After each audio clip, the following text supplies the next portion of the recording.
UPSC exam forms 4 फेब्रुवारीपासून out झाले, जे तुम्ही 24 फेब्रुवारीपर्यंत भरू शकतात. पण हा व्हिडिओ करण्याचा उद्देश हा यूपीएससी फॉर्म भरताना जे काही मोठे बदल झालेले आहेत त्या सगळ्याची माहिती तुमच्यापर्यंत पोहोचवणं हा आहे. सगळ्यात पहिला मोठा बदल तो म्हणजे पूर्वी यूपीएससीचा फॉर्म भरताना जे पोर्टल होतं OTR ते आता पोर्टल चेंज झाले आणि त्या ठिकाणी URN बनले, ज्यात तुम्हाला युनिव्हर्सल रजिस्ट्रेशन नंबर जनरेट होऊन मिळतो, जो कायमस्वरूपी राहणार आहे. मग ह्याच नंबरच्या थ्रू तुम्ही कुठल्याही इतर परीक्षा सुद्धा भरू शकतात, जसे की CSE असेल, CDS असेल किंवा NDA असेल.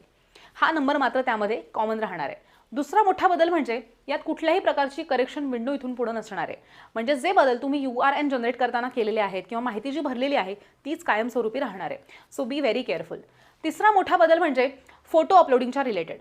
पूर्वी 10 दिवसात काढलेला फोटो तुम्हाला सबमिट करावा लागायचा, पण आता मात्र लाईव्ह फोटो तुम्हाला अपडेट करणं मॅन्डेटरी आहे, ज्यामध्ये 3/4 पार्ट हा तुमचा फेस कव्हर झाला पाहिजे. आणि पुढचं म्हणजे साईन अपलोड करताना तुम्हाला एक साईन व्हाईट पेपरवरती 3 वेळा लिहून त्या ठिकाणी अपलोड करायची आहे. आणि सगळ्यात महत्त्वाचं आणि स्ट्रॉंगली रिकमेंडेड म्हणजे तुमचा आधार कार्ड ह्या ठिकाणी कंपल्सरी केलं गेलं आहे, कारण की एक्झाम हॉलमध्ये सुद्धा फेस ऑथेंटिकेशन मॅन्डेटरी केलं गेलं आहे, ज्यासाठी तुम्हाला आधार कार्डच लागणार आहे. सो हे सगळे मेजर बदल UPSCनं केलेत. तुम्ही सुद्धा हे सगळे बदल लक्षात घ्या आणि मगच तुमचा फॉर्म भरा.